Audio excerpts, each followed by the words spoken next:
probably put that into emotion o sa inyong decision. I-agree na mo, pero ang mga comment, ang mga deliberation, wala na. You get it? Yes.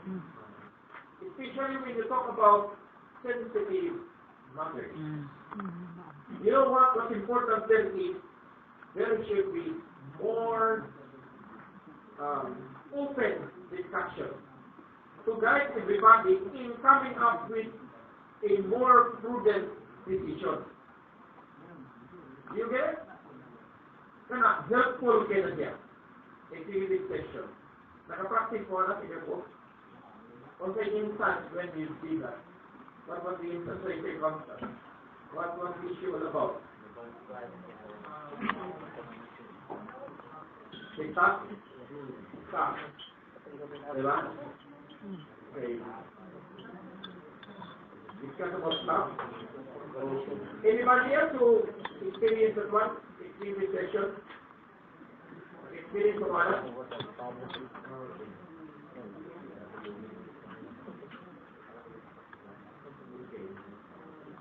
There is also this practice among board members, and during their board meeting, maybe they sila nga, okay, it's being recorded, right? Some of you would record the meeting, recorded. Okay. And then you say, off the record, may bawa na isulti na off the record. Yes. Off the record, may bawa na off the record, nakapali kay kuwang wala ma-record. Di ba yan? Okay. So, hindi niya pala siguro alam. Magsabot mo, off the record yan, there are instances when Kada kong buhos. Yun na iya, style.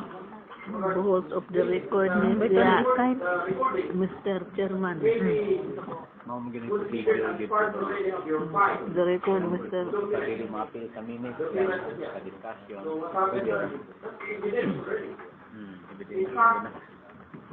There is already a plan, especially here in the Philippines, being practiced already. Part of the requirement is being considered with each other. Nakatong mga public listed companies, ang ilang mga meetings are required to be recorded. So tape recorded or naka-video, and then the record will be submitted. So makita yun what really happened during the meeting, in line with transparency and accountability. You could imagine? So kung mag-meeting na, makita dito nga how you deliberated on matters like mga bangko, mga application for loans in terms of billions. Makita ninyo who actively participated and what were the arguments, what were the explanations, anong na-approve yan. Diba? So di na, malikaya na ang mga extraordinary considerations. Okay, for objective. Okay, here. Another common practice of the board for governance, line is governance, is the board, remember because you are supposed to create value, one common practice now, and not necessarily common, not yet among operators here, not even among companies in the Philippines, but this is now gradually being introduced to become a practice, okay? On command, you should, at least once a year, do a board retreat. Retreat. Board retreat. Bitaw. Dili spiritual. Patay, maraman yun ay. Outing ng mga relationship. Retreat. In other words, when you do board retreat, you simply get out of your boardroom and go somewhere else. But then still going to be work. When the board members are together, they are supposed to be working. You get it? So continue working by having board retreat. Katong nag-board meeting sila. Nag-board meeting sila katong pag-uli dito sa Boracay. Way of conducting meetings. So you change. You change venue. Diba? Okay na na. So, gastos siya, pero karagdagan na mag-good, kaya this will enhance your performance. That's why, ayaw mo ng board retreat niya, puro agla-agla. Dito ang ikandat ang atong meeting. Business yapon. Business board For meeting. team building. The team building will be designed for you to craft your strategic plan. So strategic planning is a form of team building. So you go somewhere else, Nabuhat namin na to. more focus. Toto ah.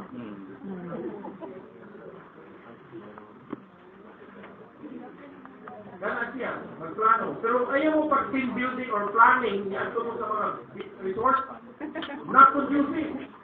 Kasi na nasa mga swimming pool, makikita ang mga lalaki dito na swimsuit, not conducive. Not conducive. Ang mahirap mo always approve without thinking. Kaya naduhiraw man. Okay. Like for example, doon na rin yung pool sa Kwan, very in Bohol, na rin yung meeting, ng trophy. Whole trophy, then we go there, na rin yung swimming pool, then na rin yung mga function room. Some are doing planning sessions there. Planning, it's not the swimming pool. Useless. Not effective. Yeah. Inalang restricted siya. We promo from the noise in the urban area or in your place. So retreat.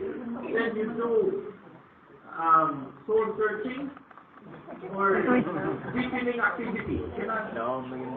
Reflection. Kaya parang, depending on mo, you are the heart, the brain, and the conscience of your soul. Una ako ninyo is, the decisions you have been making are still considered the right decision. Okay? Okay, check this. That's why this is very important. Board retreat. And you do that at least once a year. And you may consider that as your special board meeting. So you're supposed to meet once a year, once a month. So once a month, 12 meetings in a year. Plus special. Other than this regular meeting, then you do a special meeting. And one of those will be the board retreat. Consider this official meeting. So it must also be a working time for the board. Remember, the board members are only working, considered working, 3 to 4. and functioning during board meeting. But of course, prior to the meeting, the members are supposed to be preparing. They should prepare themselves so that when they attend any meeting, they should be able to participate actively. So prepare. Thank You you. should prepare. As mentioned earlier, I am a member of the Macau International Transport Authority. Before I attend any board meeting, I do research work. Research yun. So we're given the agenda, and I study the agenda. Research yun. What are the implications, then the law involved, I study. So that when I go there, when I listen to the proponent of any resolution, I will be able to interact actively. Inalang niya, baka I can actually raise questions. I ask questions as members of the board, remember me. Don't be afraid to ask questions, but do it in a friendly manner. Not intended to embarrass, not intended to offend any of the members of the board, especially the proponent of any resolution. You get it? Or any idea. So, you ask questions. Ayaw din mo pagpanagana to ask questions, but because that is your job. By asking questions, you are helping actually the person to become more transparent. Therefore, Yes. but do it in a nice way. Ganun. I-argue lang yung mga innocent way of asking question niya. Mayroon lang sila. May I ask you a question? What do you think will happen if, diba? What do you think will happen? How you consider also the possibility that in case niya na, matama lang ka. Diba? Yeah, we explain here. Please enlighten me because I do not fully understand it. Yeah. Kung may consistent ka, allowed under the law.